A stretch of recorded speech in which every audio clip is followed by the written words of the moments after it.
la Biblia y la ciencia, todos los jueves de 5 a 6 de la tarde a través de YouTube con el expositor Carlos García Santiago.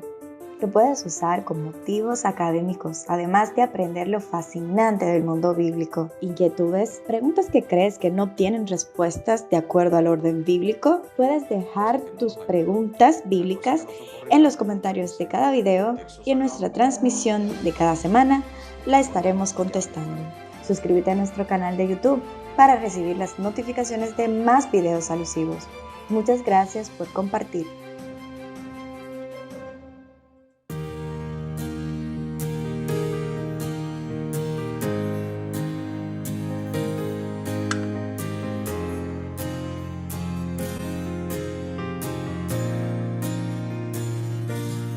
Por el bien del hombre, el creador de un lado a otro va, cada minuto de su vida en silencio da.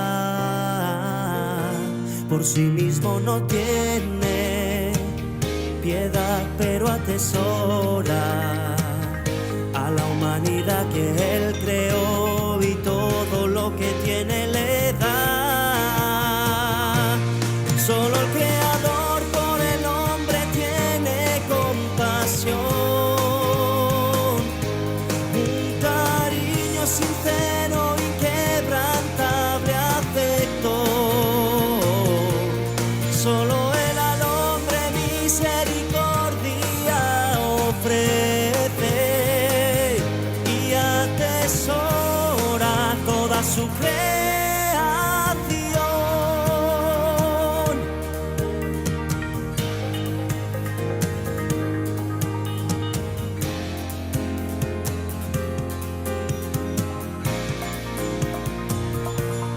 Da misericordia y tolerancia sin condición para que el hombre viva y reciba su provisión, y para que un día se someta y vea que nutre la vida del hombre y provee a toda la creación. Solo el Creador por el hombre tiene compasión, un cariño sincero, inquebrantable afecto. Solo Él al hombre misericordia ofrece y atesora toda su creación. Su corazón se altera con cada acción del hombre, se enoja, angustia y apena por el mal y la corrupción. Se alboroza, complace y alegra por la fe y la contrición. Todos sus pensamientos e ideas irán alrededor de la humanidad. Lo que él es y tiene es por el bien de la humanidad, y todas sus emociones entretejidas con el hombre están. Solo el Creador por el hombre tiene compasión, un cariño sincero, inquebrantable afecto. Solo Él al hombre misericordia ofrece y atesora toda su creación.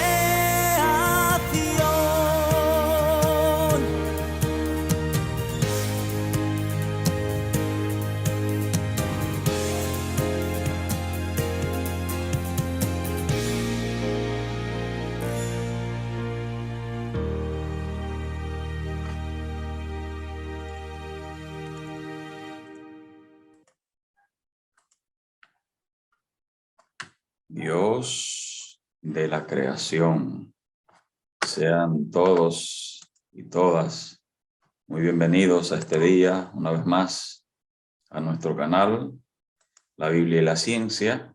Gracias por suscribirte, gracias por estar allí con nosotros. Gracias por darnos la oportunidad una vez más de entrar a sus hogares. Vamos ahora a tener una palabra de oración inmediatamente para que vayamos entrando en materia. Si no te has suscrito a nuestro canal, este es un buen momento para que lo hagas. Activa la campanita para que te lleguen las notificaciones de más videos alusivos a los que vamos teniendo cada semana. Allí mismo donde estás, inclina tu cabeza y oramos. Padre bueno, gracias te damos por la rica oportunidad una vez más de encontrarnos en este espacio, la Biblia y la Ciencia. Ahora que vamos a estudiarla, tu palabra y también los datos científicos, pedimos, oh Dios, que tu Santo Espíritu nos dirija en todo lo que digamos y hagamos en esta tarde. La paz que necesitamos, tráela a nuestros corazones a través de la presencia de tu Santo Espíritu. Donde hay intranquilidad en cualquier parte, en cualquier rincón del mundo, pedimos, oh Dios, que tú lleves esa tranquilidad necesaria. Abre los caminos para que las personas puedan existir bajo tu amparo, para que puedan aceptar a Cristo antes de bajar a la tumba para ser sellados para vida eterna. Pedimos, oh Dios, una intersección especial en Europa del Este, para que tú, oh Dios, en ese lugar pueda llevar tranquilidad a las personas que lo necesiten, paz, armonía y sobre todo que tu presencia pueda estar donde se le permita, ya que tú no forzas la voluntad, donde se le permite estar a tu Santo Espíritu. Ahora nosotros vamos a seguir estudiando una vez más en nuestro canal. Pedimos tu dirección. En el dulce nombre de Jesús te lo pedimos. Amén. Bien, gracias por activar la campanita. Gracias por estar allí con nosotros. Gracias por suscribirte. Ya que estamos en el aire, vamos a notificar a nuestros seres queridos, a nuestros amigos, para que ellos también puedan participar junto a nosotros acerca del tema que vamos a estar estudiando en el día de hoy. Cuando morimos, ¿qué sucede? Allí terminó todo. El alma es mortal, es inmortal. ¿Qué sucede con ella cuando morimos? Esas preguntas pretendemos abordarlas en esta tarde. Así que atentos, y una vez que termine el estudio o mediante vayamos haciendo el estudio, en el super chat tú puedes hacer tus preguntas, colócalas allí, que con gusto dentro del orden temático la vamos a responder. Nosotros estuvimos hablando la semana pasada acerca de la vida. ¿Qué es la vida? ¿Cuáles son los elementos que se necesitan para nosotros ser, existir, habitar, para que la vida sea plausible, sea posible en un planeta? Ya vimos los elementos. También estuvimos estudiando, puedes verlo si no te has suscrito a nuestro canal. Una vez que lo hagas, puedes revisar el video de la semana anterior y también los de las semanas anteriores que hemos estado subiendo para que veas el orden temático que vamos abordando. Siempre decimos que el plan de Dios al crearnos es el propósito principal de este canal, la Biblia y la ciencia. Tu canal, así que comparte y manda el enlace a otros para que se puedan suscribir.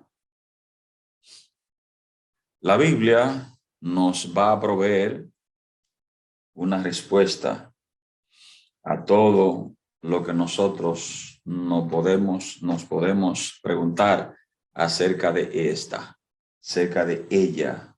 Esas preguntas que muchas veces no están claras, porque hay personas que prefieren seguir fábulas, prefieren seguir argumentos, prefieren seguir retóricas absurdas en vez de irse a la fuente principal. La Biblia siempre será la fuente primaria de verdad.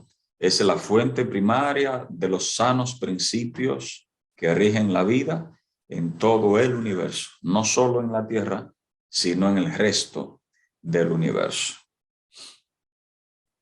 Vamos a ver en el mismo Génesis para que entendamos qué es la muerte, que es la pregunta que vamos a tratar de responder a partir del texto y de los datos científicos.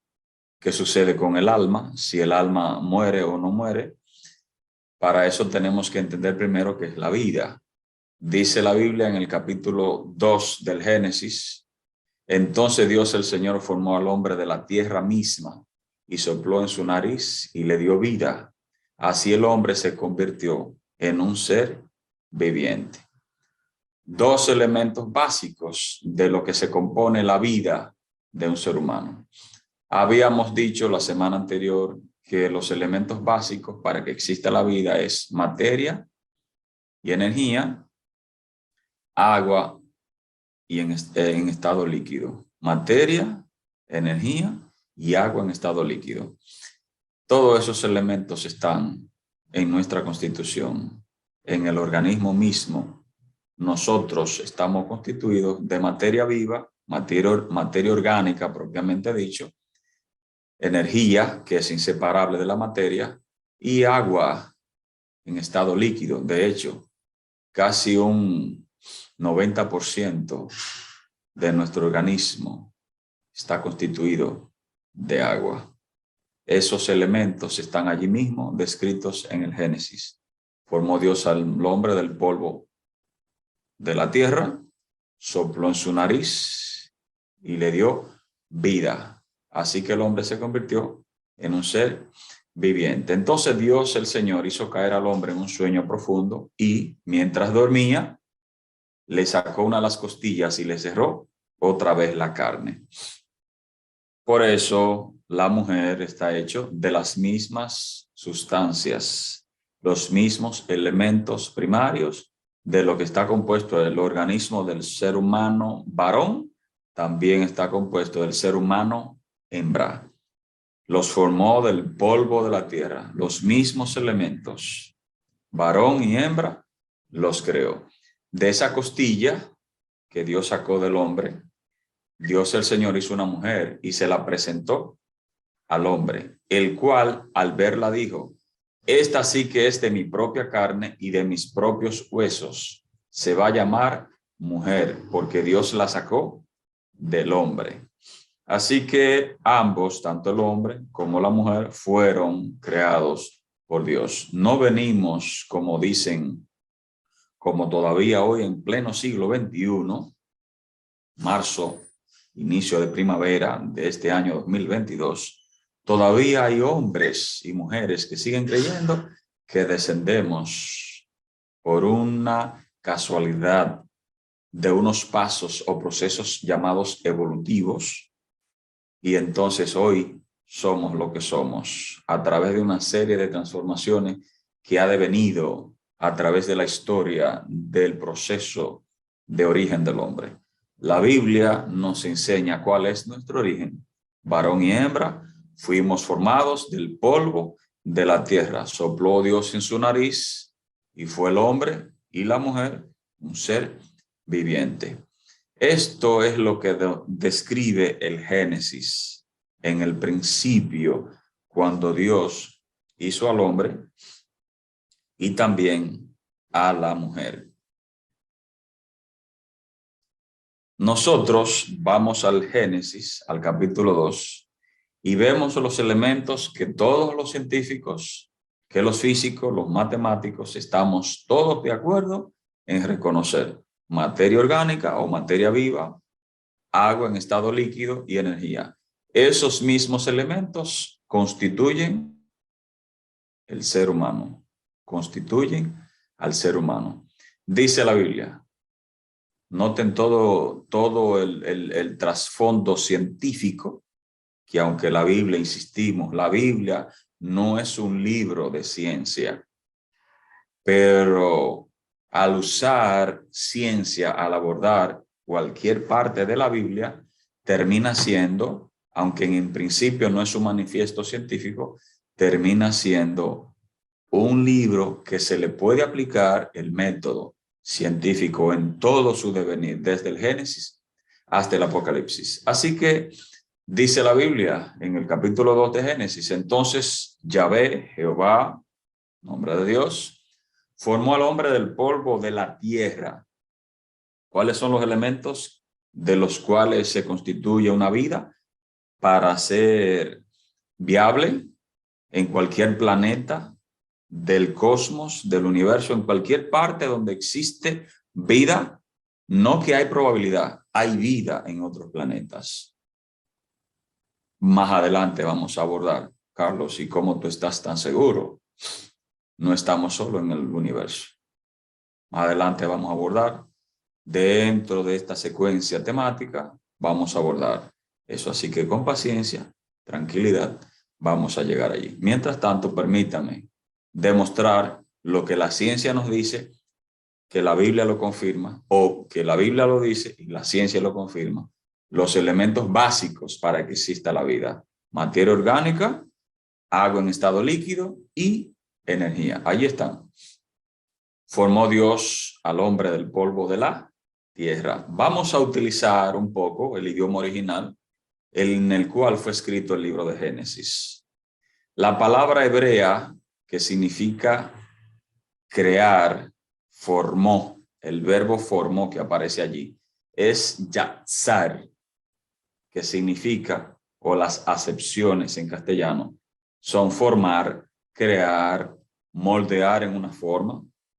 También se puede traducir como alfarero, dar, forjar, formador, hacedor, labrar, pensar. Todas esas acepciones están en el hebreo yatzar, o el término o el verbo yatzar, que es el que se utiliza allí en Génesis 2:7.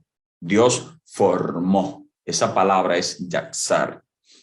También aparece la palabra hebrea afar, que es el que aparece allí del polvo de la tierra. La palabra para polvo es la palabra hebrea afar, que se traduce como barro, polvo, tierra, ceniza, mezcla, escombro. Eso es lo que nos enseña el Génesis, del polvo de la tierra, afar.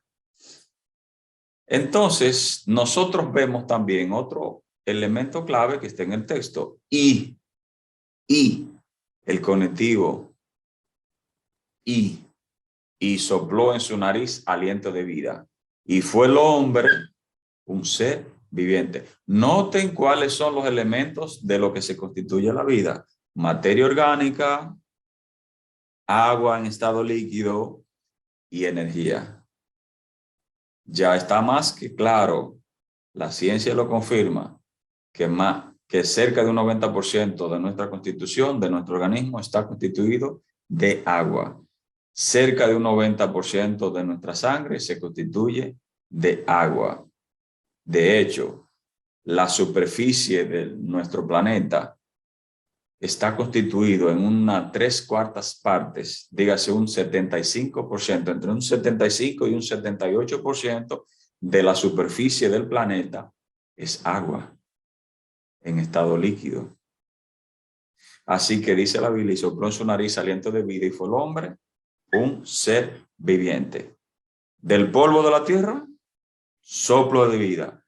Dos elementos básicos.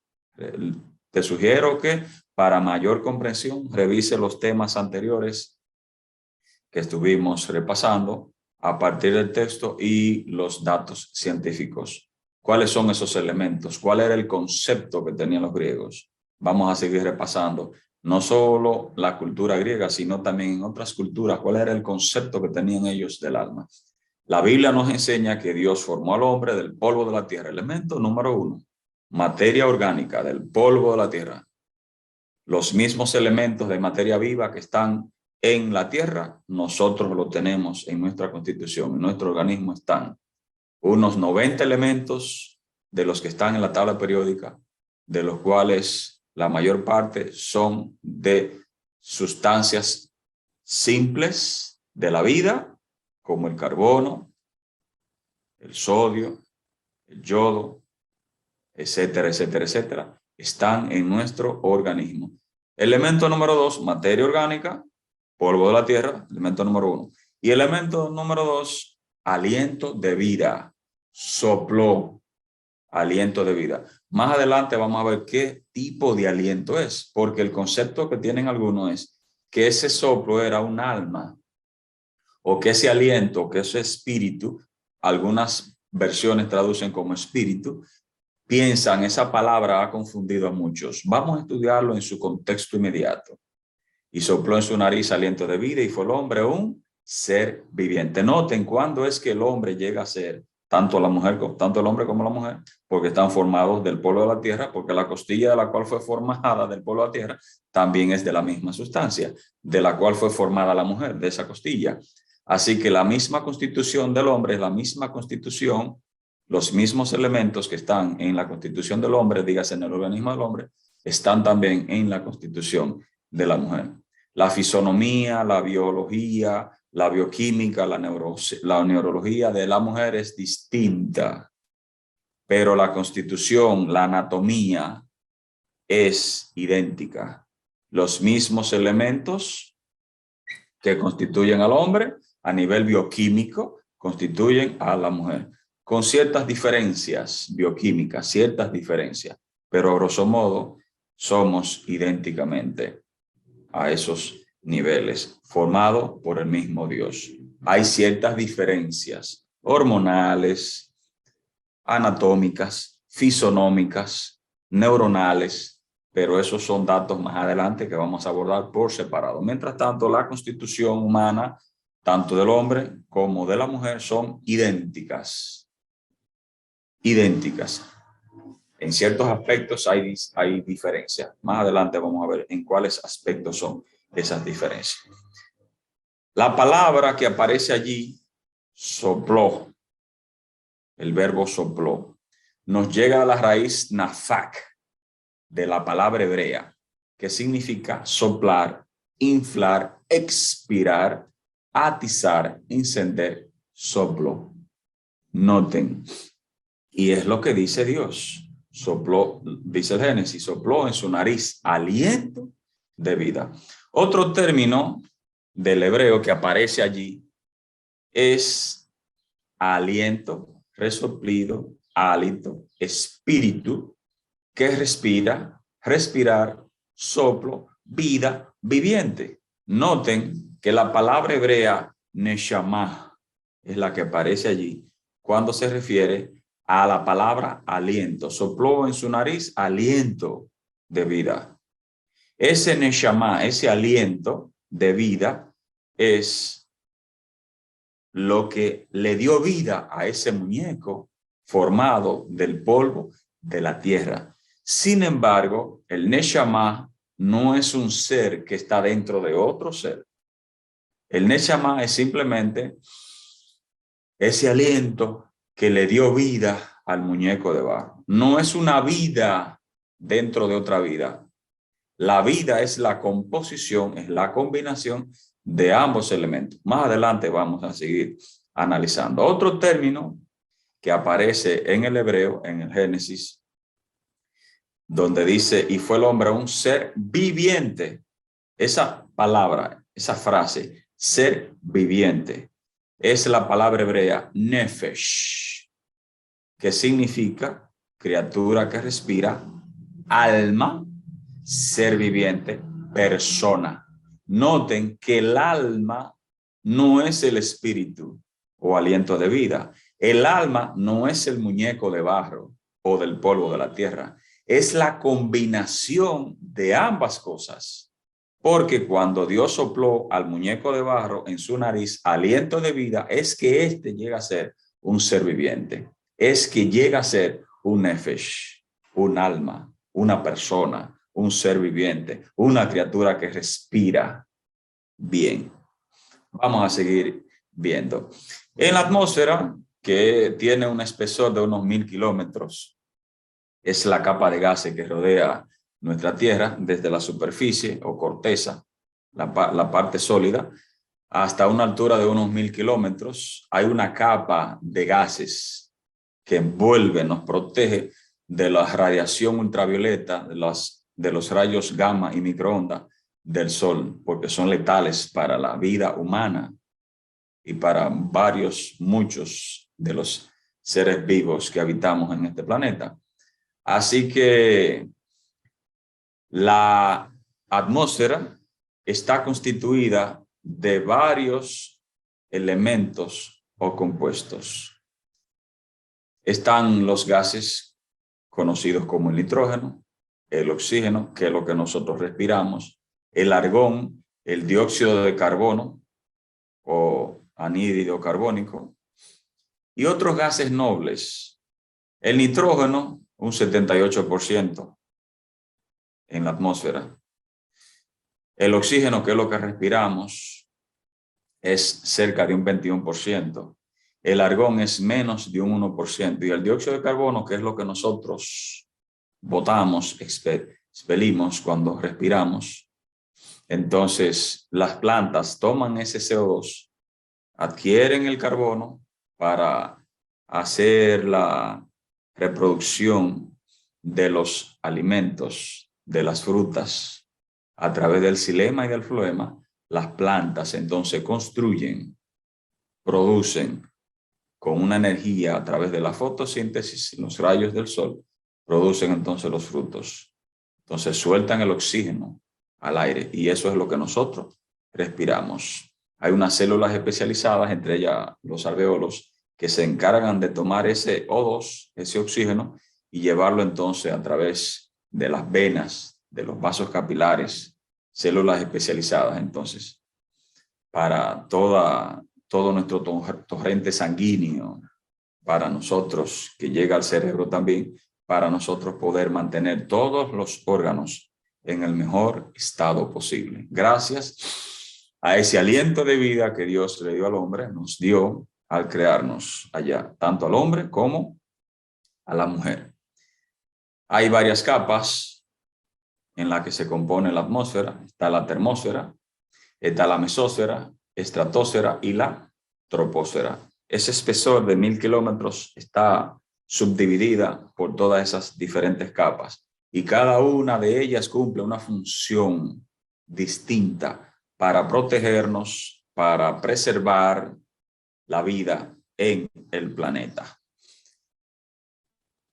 La importancia de los principales gases del aire, por ejemplo, el oxígeno es muy importante para todos los seres vivos, nada más no es para los seres humanos, sino también para los animales.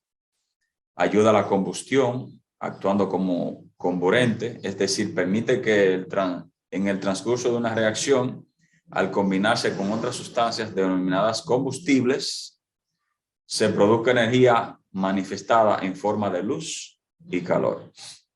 En la respiración es utilizado por plantas y animales en su proceso respiratorio a través de la fotosíntesis, entonces se regenera para devolverlo a la atmósfera. Eso lo hacen las plantas. Toman el CO2 que respiramos o expelimos, tanto los seres humanos, expiramos, expelimos, ¿verdad?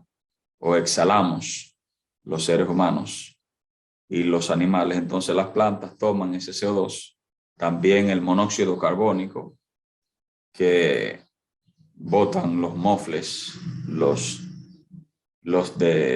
desagües y los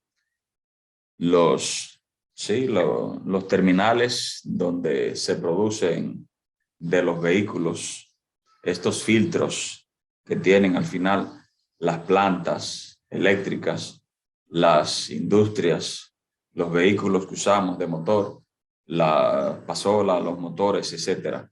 Entonces estas terminales, estos filtros botan, piden a la atmósfera todo ese monóxido de carbono. Entonces, si no fuese por la planta, pues sería imposible la vida en el planeta. Las plantas reciben luz del sol. El nitrógeno, que es casi más del 78% que está en la atmósfera, ayuda a la producción de tejido vegetal, y la clorofila, esa célula especializada que le da ese pigmento, esa estructura. Entonces, los rayos solares son filtrados y entonces esa onda de luz, debido a esa clorofila, esa sustancia, entonces nosotros podemos ver las hojas, la corteza y las hojas de ese color. Es por eso, ya también expliqué eso en videos en días anteriores, dónde es que está el color, por qué nosotros podemos ver el color. Te invito a que puedas, si no te has suscrito a nuestro canal, que lo hagas y entonces revise una vez más. Está entonces la fotosíntesis, que es esa producción a través del xilema y el floema, que son células especializadas en los tejidos de toda la corteza y de todas las ramas y los tallos que poseen, y también las hojas que tienen las plantas. Reciben la luz del sol, entonces a través de la clorofila, esas células especializadas se combinan con el nitrógeno más el agua y los nutrientes que son absorbidos desde el suelo a través de las raíces. Entonces producen lo que nosotros consumimos como frutas, verduras y rubros y demás. El nitrógeno atmosférico está allí también, están los animales y están las plantas. Existen las bacterias fijadoras de nitrógeno que están en las raíces. También hay bacterias desnitrificantes que convierten entonces ese nitrógeno, lo convierten en nitrato al mismo tiempo. Están las bacterias nitrificantes, son las que se encargan también, las que hacen la amonificación, las que convierten el sodio, el nitrógeno con el hidrógeno, que está también, es adquirido a través de la atmósfera cuando nosotros vemos el rocío caer, cuando el rocío del suelo también surge en las mañanas, en las primeras horas antes del amanecer. Ese rocío que sube del suelo, entonces se combina con el nitrógeno más el hidrógeno del agua, del rocío propiamente dicho, entonces forma el amonio. Todo eso lo creó Dios para mantener la vida en el planeta. Las bacterias, que son organismos vegetales, ayudan a fijar esos nutrientes. Hay bacterias que también son descomponedoras, que producen también hongos. Hay hongos que son medicinales. En la mayoría de los casos, los que son de este tipo de producción, algunos sirven para test, otros son sintetizados para venderse, para producir fármacos que ayudan a preservar en un mejor estado la salud, pero siempre confiamos en el aprovechamiento de los frutos primarios, de la materia prima de las plantas. Ya cuando es sintetizada, pues estamos consumiendo vitamina, minerales y demás de segunda y a veces hasta de tercera mano. El argón es un gas seguro, es inodoro e incoloro, es decir, que no tiene ni olor, ni tampoco tiene olor, es inodoro, no tiene, es no tiene olor y es incoloro, no tiene color, además de inofensivo, de hecho, después del oxígeno y el hidrógeno, es el gas más abundante en la atmósfera. Se utiliza en la fabricación de bombillas y tubos fluorescentes, también como escudo de gasinete para la soldadura de arco y de corte, aquellos los que trabajan en la metalurgia, los que trabajan también en las soldaduras, en los talleres industriales y demás. Todos esos utensilios a partir de uno de los gases nobles descubiertos a finales del siglo XIX, específicamente en 1894. Se utiliza como atmósfera protectora para la obtención de cristales de silicio y germanio. Así que todos esos aprovechamientos utiliza el hombre hoy en día para alcanzar una mayor producción de este gas, de los que están en la atmósfera misma. El ozono es un compuesto inestable que está compuesto de 3 átomos de oxígeno, el cual actúa como un potente filtro solar, evitando el paso de pequeñas partes de la radiación ultravioleta. Y entonces vemos allí la fórmula química, es 3 átomos de hidrógeno, O3, ese es el ozono. A bajos niveles es un tóxico, pero a una altitud considerada, entonces nos sirve como protección. Por eso, allá más de 10 kilómetros de altura, hay aviones que tienen que, para poder mantener la respiración, los tripulantes y los pasajeros en una aeronave, por ejemplo, comercial, la nave debe estar presurizada. La misma presión, el mismo aire que entra es la misma que debe salir. Entonces se mantiene el oxígeno en el aire y también donde también obtenemos el oxígeno. Ese pequeño orificio que está en las ventanillas, casi del grosor de una cabeza, o más pequeño la cabeza de un alfiler, ese orificio es para mantener esa presión, la presurización, que es cuando el aire no sale en forma brusca ni entra en forma brusca. Eso es lo que es presurizar. También presurizar es cuando se aísla para que no entren las bacterias, entonces se mantiene el aire, el oxígeno en este caso, se presuriza y entonces es mantenido allí. Esas son las formas también de presurizar, pero en el aspecto de vuelo, cuando hablamos de presurización, es que para que el fuselaje de la cabina de los aviones, en la atmósfera, la presión atmosférica no los aplaste, ya que a mayor altura, mayor presión atmosférica, la misma presión que hay hacia abajo en el océano, solo que aquí es bajo agua, entonces a mayor altura es la misma presión. Esos principios de la física también nosotros lo podemos ver. A mayor altura, mayor presión. A mayor profundidad en el océano, mayor presión. La misma presión que hay al subir es la misma al bajar. Entonces, por eso, el fuselaje necesita, para mantener la presurización y que la presión atmosférica no aplaste el fuselaje, entonces pierdan la vida los tripulantes y los pasajeros. Entonces se necesita ese orificio pequeño que está no en todas las ventanillas, eso es en puntos claves del fuselaje en los aviones. Si has tenido la oportunidad de viajar, montarte en un avión, revisa alguna de las ventanillas y te puedes dar cuenta. Ese orificio, el aire apenas pasa por allí, es para mantener la presión, tanto la que entra como la que hay dentro de la cabina, entonces mantenerla, la presurización estable.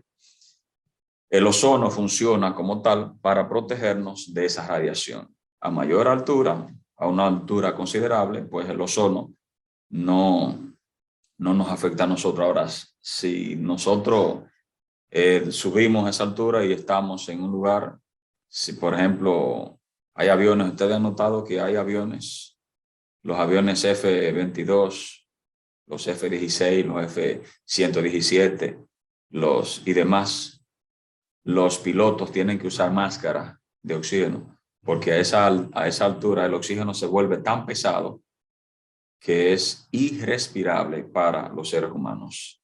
Produce entonces desmayos si no se anda a tiempo. Por eso es que a los pilotos se le hace prueba no cualquiera puede volar a eso, un avión de esos. Hay que pasar muchas pruebas, muchas horas de vuelo, y entonces para poder hacer estas cosas. Así que el ozono nos protege, es dañino, perjudica la salud humana y el medio ambiente, siempre que no esté a altura de nosotros, a menos de 5 kilómetros, pues siempre que se mantenga por encima de esa altura, pues nos ayuda, nos protege de la radiación solar.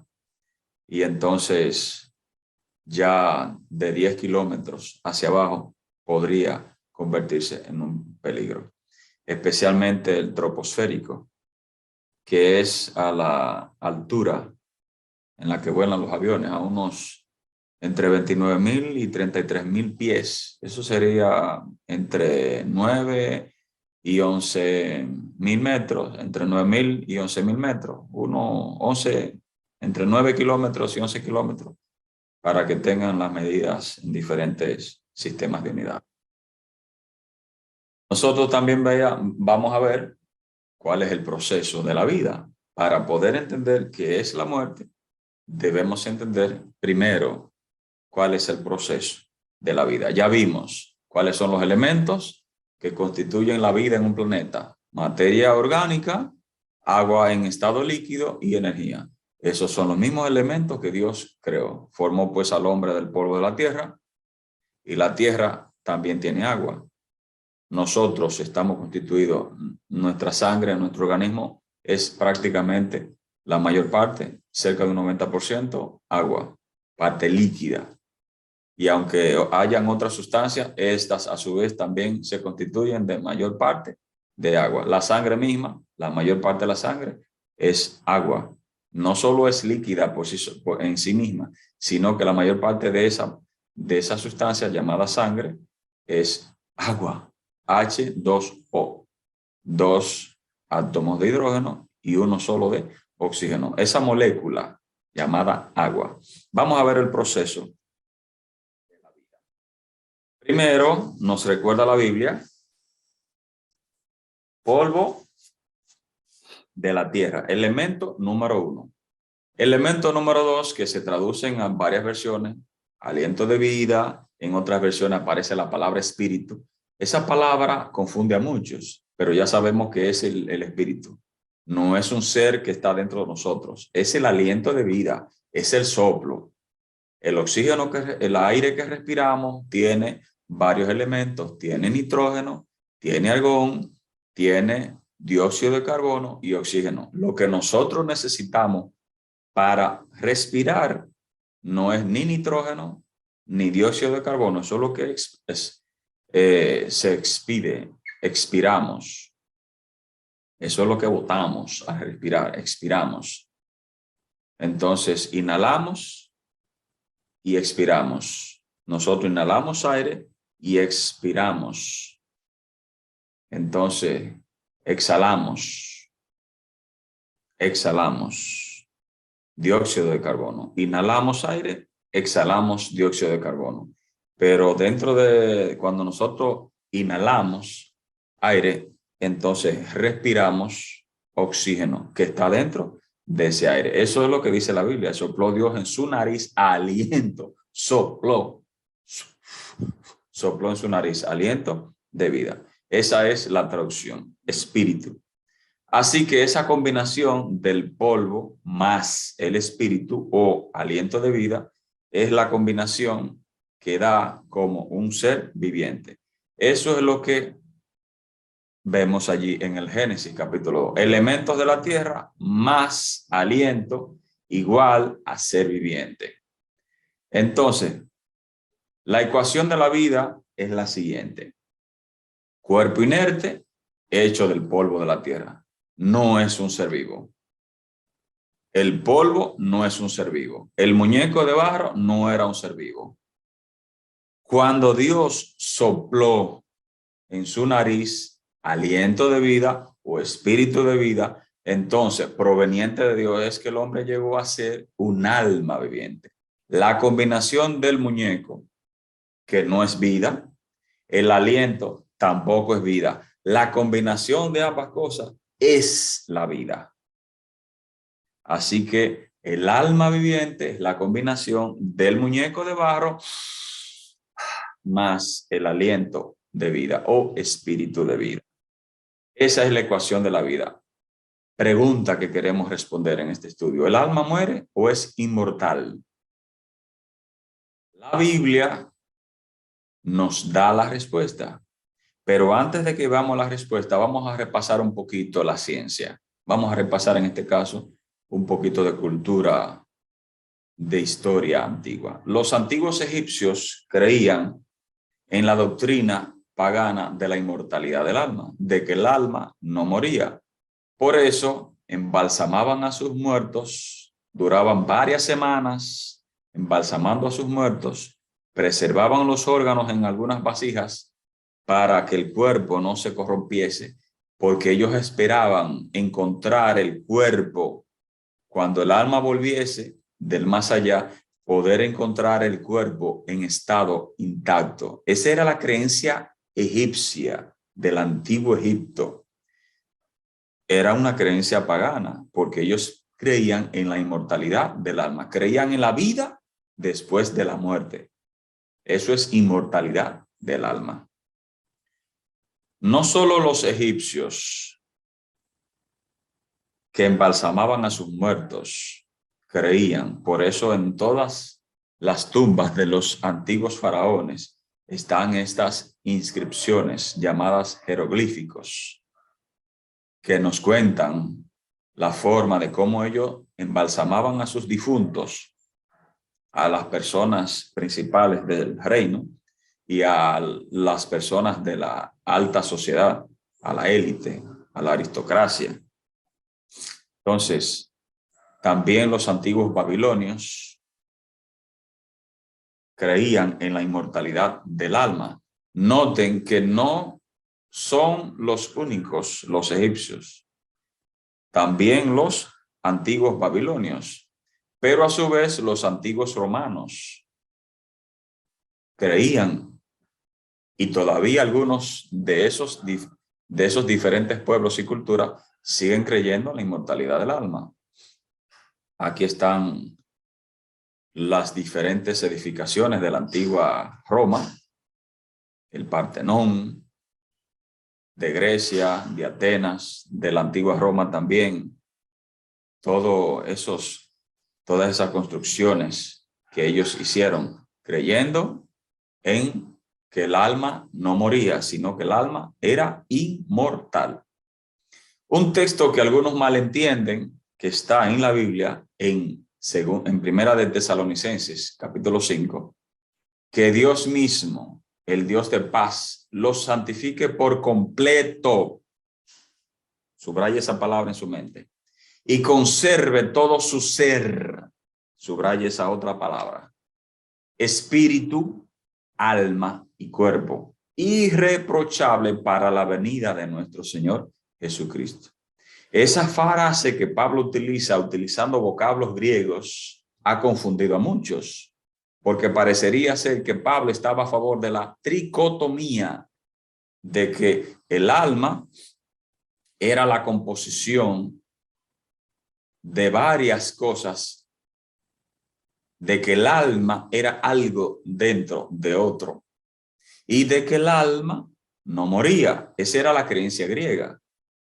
Y Pablo utiliza alguna fraseología griega y ha confundido a muchos estudiosos hasta el día de hoy. Ha confundido a muchos estudiosos de la Biblia. Vamos a ver en su contexto, en el griego, en el cual fue escrito el Nuevo Testamento y específicamente este texto que estamos analizando hoy. La palabra griega que aparece, y lo subrayé y lo puse en blanco para que lo distingan. La palabra espíritu, que se traduce allí en la mayoría de las versiones en castellano, es la palabra neuma, que significa corriente de aire, soplo, aliento. Esa raíz es de donde procede la palabra neumático. Por eso, a las llantas de los vehículos de motor, bicicleta, pasola, motores, automóviles, se le echa aire en sus llantas, sean estos sin tubo o con tubo. Se le echa aire. De ahí la palabra neumático, porque es aire. Entonces, la palabra espíritu o aliento es la palabra neuma. Otra palabra que aparece es alma, que aparece en castellano. La palabra griega es suje, que se traduce como persona, ser, vida, ánimo, corazón. Noten que estoy subrayando al final cuál es la palabra, la acepción más correcta para traducir. La estoy subrayando al final. La palabra neuma, que se traduce como espíritu, la palabra más adecuada sería aliento. En alma, la palabra suje, la acepción más adecuada allí sería corazón. No este, sino este, porque allí es que están todos nuestros afectos. Antes se creía que era con el corazón, que sentíamos, que las afecciones, las emociones están en el corazón, nada que ver. Todo está acá en el cerebro. Nuestros pensamientos, nuestros afectos, nuestra parte psicoemocional está aquí, en el cerebro. La palabra griega es suje, alma. Y la palabra que aparece allí como cuerpo es soma, la palabra griega soma, que se traduce como cuerpo. Se puede traducir también como corporal, pero la acepción más correcta sería como un todo completo. Por eso vuelvo a la palabra que le dije a ustedes, subrayenla, de que Dios mismo, el Dios de paz, los santifique por completo y conserve todo su ser. ¿Qué es lo que Pablo quería decirnos con esas tres frases? Espíritu, alma y cuerpo. Miren que espíritu, cuando él subraya esa parte, lo que él destaca es el aspecto religioso, el carácter. Cuando él menciona la palabra alma, él lo que está destacando es el aspecto psicoemocional, lo de allí de corazón, psicoemocional. Y cuando habla de cuerpo, todo nuestro ser, lo que se refiere es al aspecto biofísico,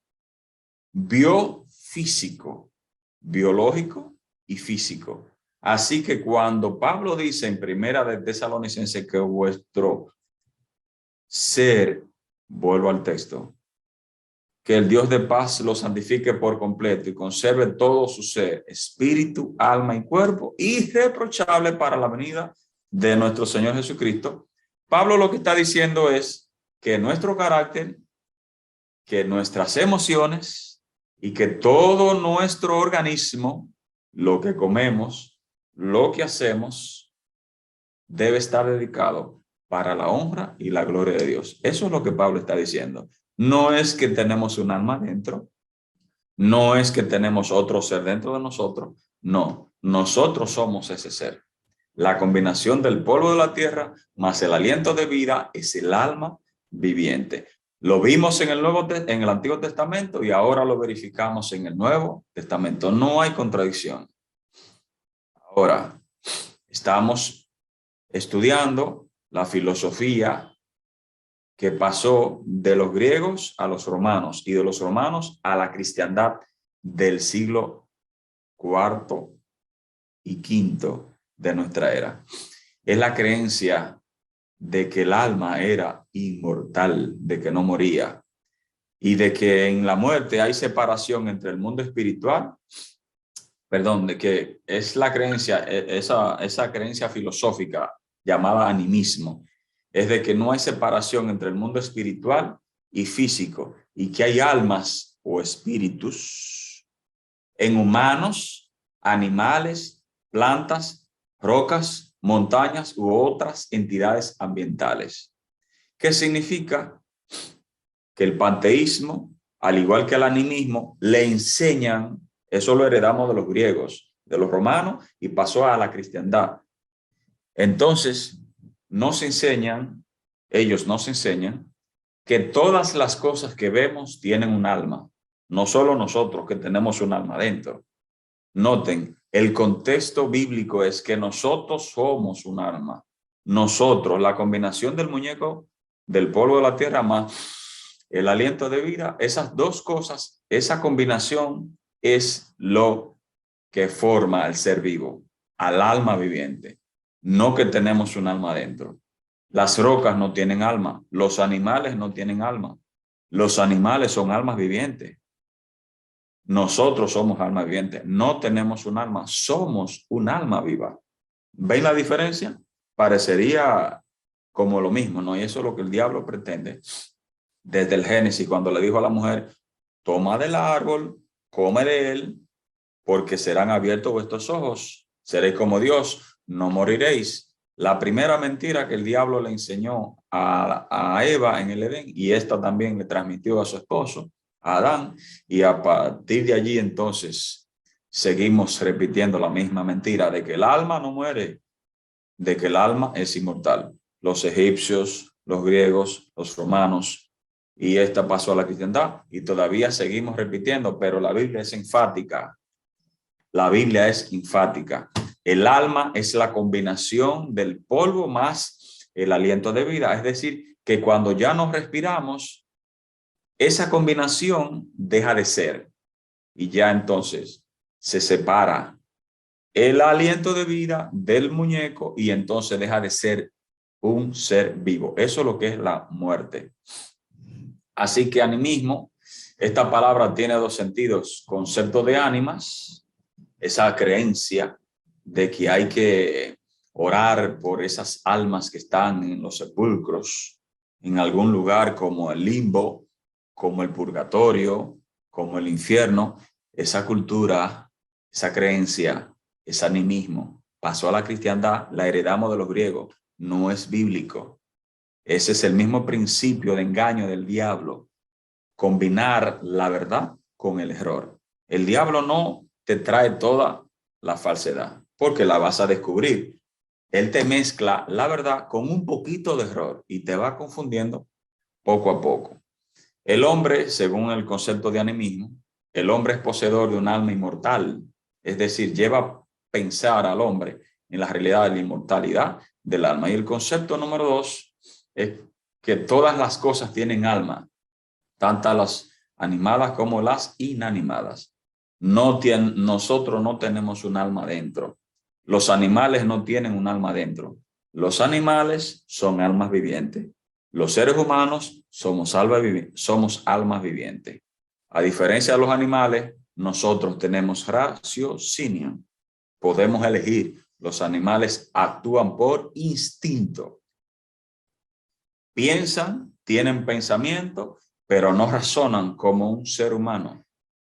No son conscientes la mayor parte de su tiempo del entorno más allá de los estímulos que reciben inmediatamente. Nosotros somos conscientes de todo nuestro entorno y más allá de lo que sucede del entorno propiamente dicho. Así que los satanistas creen en la doctrina pagana de la inmortalidad del alma. No moriréis, le dijo Satanás a Eva, serán abiertos vuestros ojos. Y eso es lo que se repite siglo tras siglo, año tras año, de todas las culturas ancestrales. Ha pasado a nuestras creencias cristianas, pero la Biblia nos sigue dando la respuesta correcta. La muerte es lo inverso de la creación. ¿Qué significa? Como la nube se desvanece y se va, así el que desciende al Seol o sepulcro no subirá ni volverá a su casa. Así que si te enseñaron a comunicarte con los difuntos, a comunicarte con los muertos, la Biblia nos enseña que quienes se comunican con los muertos se están comunicando con espíritus de demonios, con elementos satánicos. La palabra Sheol del hebreo se traduce como sepulcro, tumba, lugar de sepultura. En el griego, en el Nuevo Testamento, aparece la palabra Hades. Era el nombre que los griegos le habían dado al inframundo en la antigua Grecia. Plutón en Roma, así se llama. Y el nombre del lugar tenebroso bajo tierra que se consideraba como el destino final de las almas de los muertos. Los muertos no tienen alma. Las almas somos los seres vivos. Los muertos no tienen alma, porque el alma es la combinación del muñeco, el polvo de la tierra, más el aliento de vida. Eso es lo que es el alma. Así que cuando una persona muere, el aliento vuelve a Dios. Noten lo que dice la Biblia. El espiritismo, bueno, primero permítame antes de entender lo que dice la Biblia. El espiritismo dice que los muertos saben más que los vivos. Hay personas que le enseñan a consultar a los muertos. Sin embargo, dice la Biblia, ahora sí voy. Entonces la serpiente dijo a la mujer, no moriréis. Es decir, que lo que repiten los espiritistas, los satanistas, es lo mismo que le enseñó Satanás a través de una serpiente a la mujer, a Eva en este caso. Moriréis. La mentira del diablo es esta, no moriréis.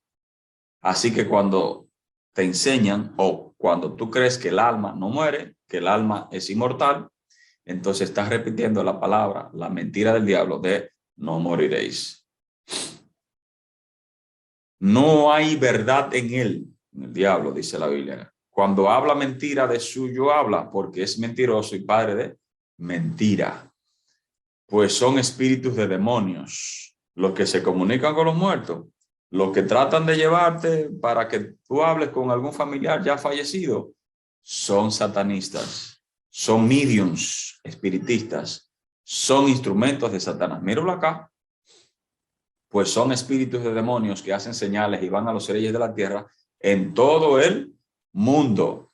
La Biblia provee la respuesta clara. ¿Qué pasa con el alma?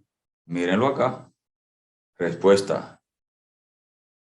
Al morir, ¿qué sucede con el alma? Mírenlo acá. La Biblia, pese a todas las creencias paganas, la Biblia nos da una respuesta tácita, clara, expresa. El alma que pecare, esa morirá. Dios le dijo a Adán y a Eva, no coman de la fruta, porque si no, van a morir. ¿Pecaron ellos? Sí. ¿Entonces murieron? Sí. Noten. Algunos dicen, no, que eso era un mito, que eso era una alegoría. En serio. Van a seguir creyendo en fábulas y en creencias y en argumentaciones. Vayan a la fuente primaria y luego verifiquen con la ciencia a ver si es cierto que morimos o no morimos. Permítanse ir a un cementerio y vayan a donde un sacatecle, que se llama, la persona que atienden, no sé, que manejan los cadáveres, los huesos, las osamentas. Revisen allí a ver si están allí todavía. Porque la Biblia nos dice, la muerte es causa del pecado. No estaba en el plan de Dios la muerte. Más adelante vamos a ver cuál es, qué sucedió, pero estamos estudiando qué es la muerte. La muerte es todo lo contrario a la vida. Así que la palabra nefesh, alma, vida, ser, persona, cuerpo, hombre, mente, corazón, deseo, lujuria, querer, voluntad, muerte, muerto. Esa es la palabra alma que aparece allí. Las acepciones para hablar de una persona que ha perdido la vida. Y ahora está, dice la Biblia, porque todo el tiempo que mi aliento esté en mí y haya Espíritu de Dios en mis narices, noten la aclaración, para si pensaba que el aliento de vida era algo que era inteligente, algún ser que Dios había puesto. No, el aliento de vida es simplemente el soplo, la respiración. Cuando dejamos de respirar, morimos. Si duramos más de 10 minutos sin respirar, hay algunas personas de récord Guinness que han durado hasta 6 minutos sin respirar bajo el agua. Pero normalmente en promedio, nosotros los seres humanos no duramos más de 2 minutos sin poder respirar. Si pasa esto, entonces nos asfixiamos y morimos. Cuando dejamos de respirar, entonces dejamos de estar vivos, dejamos de vivir.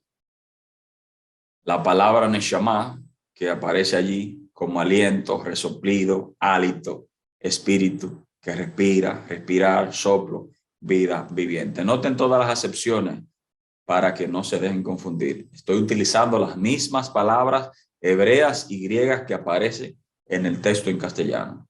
La palabra hebrea, ruah, que se traduce como espíritu, aliento, hálito, aire, respiración, soplo, viento, propiamente dicho. Es lo que dice la Biblia. Allí vamos al morir. ¿Qué sucede con el alma? El alma muere. El alma es la combinación del muñeco de barro más el aliento de vida. ¿Qué sucede entonces con la vida? Deja de ser.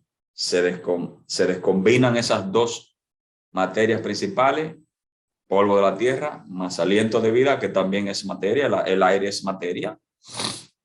Esa combinación de esas dos cosas, de esos dos elementos, entonces es lo que llega a formar al ser humano. Dios formó del polvo de la tierra a los seres humanos.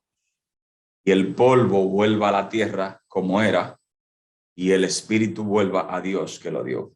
Eso es lo que es la muerte. Lo contrario a la vida. La vida es el muñeco que Dios formó del polvo de la tierra, sopló en su nariz. Esa combinación de esas dos cosas es lo que forman el alma viviente o ser vivo. Y en la muerte, ¿qué sucede? La separación. La vida es la unión de esos dos elementos, polvo de la tierra y aliento de vida, alma viviente. La muerte, eso es vida, ¿verdad? La muerte es todo lo contrario, la separación. La vida es unión, la muerte es separación del muñeco, por eso vuelve al polvo, de donde es, de donde era, de donde fue formado, y el aire, el aliento que sale, ¿a dónde vuelve? A la atmósfera.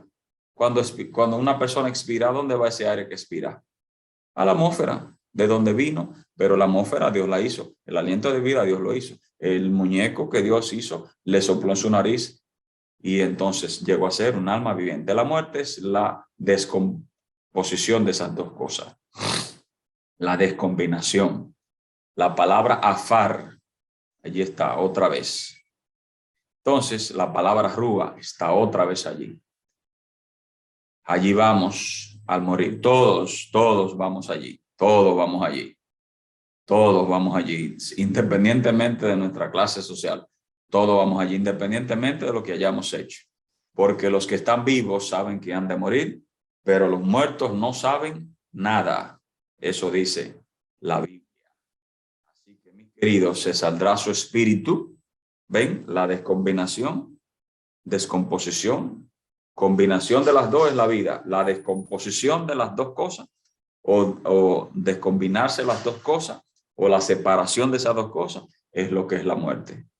Se saldrá su espíritu, el aire, ¿verdad? Él volverá a su tierra, el muñeco, y en ese mismo día habrán perecido sus pensamientos. Si te enseñaron que los muertos salen, que desanan, que te aparecen, que hablan, que se comunican contigo, te están engañando porque son espíritus de demonio. No ningún ser querido, porque ¿dónde está el que murió? Al polvo, del polvo fuiste formado y al polvo vuelves. Claro, no todo queda allí. Hay esperanza, pero más adelante vamos a estudiar esto. Porque en la muerte no hay memoria de ti. En el Seol o sepulcro, ¿quién te alabará? Es decir, que los muertos no están desandando. Los que mueren no están por allí en un limbo, ni en el purgatorio, ni en el infierno. No, están en la tumba. Todos están allí. ¿Qué va a pasar más adelante? Vamos a ver. Entonces, todos están allí. Todos están allí, en el sepulcro. Así que la ocasión de la muerte es todo lo contrario. El alma viviente menos el espíritu de vida es un cuerpo inerte. La vida es el cuerpo inerte más el aliento de vida. Eso es el alma. Entonces, ¿qué es la muerte? El alma, tú le quitas el espíritu, el aliento de vida, y entonces ¿qué te queda? Un muñeco de barro, un muñeco que se vuelve polvo. Por eso, los huesos, cuando se secan, se vuelven polvo. La piel se va pudriendo por acción de las bacterias, los órganos también, el tejido blando se va pudriendo con el tiempo, los huesos se van secando, hasta que con el pasar de los años y de las décadas, entonces se vuelve polvo.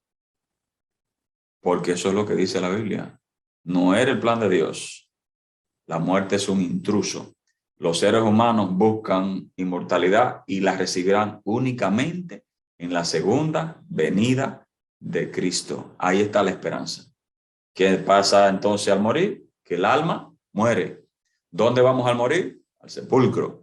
¿Qué va a pasar entonces con los que han muerto? Si hicieron la voluntad de Dios, si aceptaron la voluntad de Dios en vida, cuando Cristo vuelva por segunda vez, sus cuerpos saldrán de sus tumbas glorificados, transformados, dice la Biblia, en 1 Corintios 15, en un abrir y cerrar de ojos, seremos transformados y llevados al cielo. Así que la Biblia declara 53 veces que la muerte es un sueño. Hablando de la muerte de Lázaro, nuestro amigo Lázaro duerme, mas voy para despertarlo. Pero Señor, tiene 4 días ya, duerme, porque el que murió en Cristo, antes de morir, aceptó a Cristo como su Salvador personal, aunque esté muerto, vivirá. La resurrección de Lázaro es un símbolo, es una figura de lo que va a ser la resurrección general cuando Cristo vuelva por segunda vez. Eso es lo que vamos a seguir estudiando la semana que viene. Hasta aquí el estudio de hoy. Si existieron realmente gigantes en la tierra. Respondimos hoy qué es la vida, qué es la muerte, qué sucede con el alma cuando morimos. ¿Es mortal o inmortal? Todo eso lo respondimos en el estudio de hoy a través de la Biblia y la ciencia. Que Dios te bendiga, mi amigo, mi querida amiga. Gracias por estar allí. Vamos a pedir la dirección de Dios. Inclina tu cabeza y oramos. Padre bueno, gracias te damos una vez más por darnos la rica oportunidad de poder estudiar tu palabra. Gracias, Señor, por tu mensaje tan maravilloso que hay en las Sagradas Escrituras. Ayúdale, oh Dios, a cada una de las personas que están viendo esta transmisión en vivo o en tiempo diferido, que puedan aceptarte antes que sea demasiado tarde. Que abran sus corazones a ti y puedan albergarte en sus corazones como su único y suficiente Salvador personal. Gracias por todos nuestros amigos que nos escuchan y nos ven. Bendice a sus familiares donde quiera que estén. Oh Dios, seguimos pidiendo por la condición en Europa del Este para que tú traigas la paz, tú traigas tranquilidad y las personas puedan entender que aunque hay desasosiego, vaya a haber más desasosiego, tú eres nuestra paz. La paz que solo tú sabes dar, la paz del perdón, la paz de la misericordia, la paz de tu justicia en cada uno de nosotros. Oramos en el dulce nombre de Jesús. Amén. Que Dios te bendiga y nos vemos en la próxima semana. Bendiciones. La Biblia y la ciencia. Todos los jueves de 5 a 6 de la tarde a través de YouTube con el expositor Carlos García Santiago. Lo puedes usar con motivos académicos, además de aprender lo fascinante del mundo bíblico. ¿Inquietudes? ¿Preguntas que crees que no tienen respuestas de acuerdo al orden bíblico? Puedes dejar tus preguntas bíblicas en los comentarios de cada video y en nuestra transmisión de cada semana la estaremos contestando. Suscríbete a nuestro canal de YouTube para recibir las notificaciones de más videos alusivos. Muchas gracias por compartir.